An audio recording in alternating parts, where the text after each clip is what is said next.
Alright, welcome back to Adobe Photoshop CC, and this tutorial we're going to explore further possibilities of smart objects. So in the last tutorial we created some smart objects here, and you can see here this arm, which is a smart object, and it has a little smart object thumbnail preview mode here.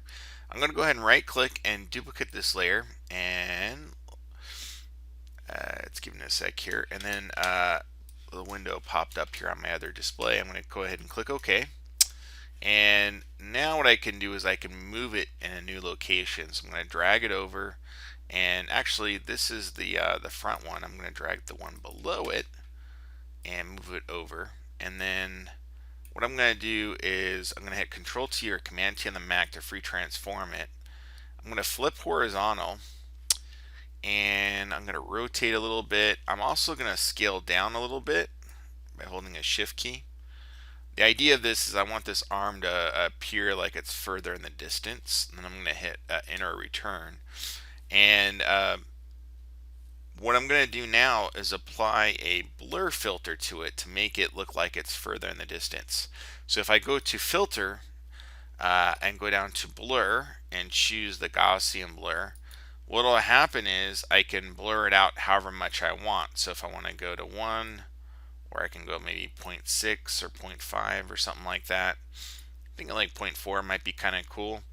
And then just click OK. You'll see here that I have now a smart mask. So what happens is with smart objects, they make these filters parametric. I can now adjust the actual filter. So I can double click on Gaussian blur here and actually adjust it further. Which is pretty cool, and then click OK. I can also mask out the filter. I'm not going to do it with this one, but I am going to do it with the next layer. So this one here, again, it's selected here. I'm going to go up to the filter menu.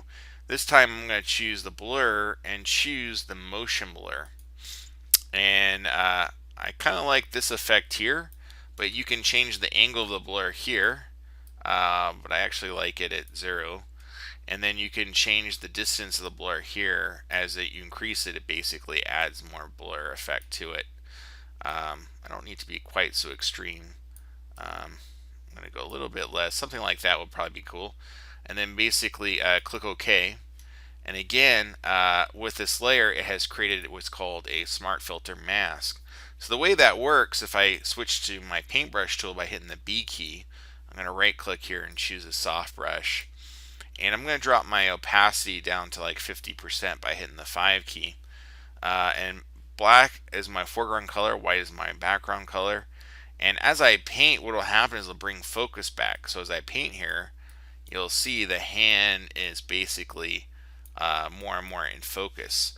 So if I increase my brush size here, it'll give the appearance that this part has just like basically gone into focus, and the rest is kind of blurred out like it's still in motion, like the arm's just starting to shiver here. And if I ever want to adjust that, because it is a mask here, maybe I want to drop the opacity to 20% by hitting the 2 key and then hitting the X key. I can add a little bit of motion blur to the arm here and still have the hand fairly in perfect non-blur in focus pretty much. So I might actually blur it a little bit more and then hit the X key and just basically have the fingers in perfect focus there. I kind of like that look. So have fun exploring smart filters with smart objects. They are really powerful.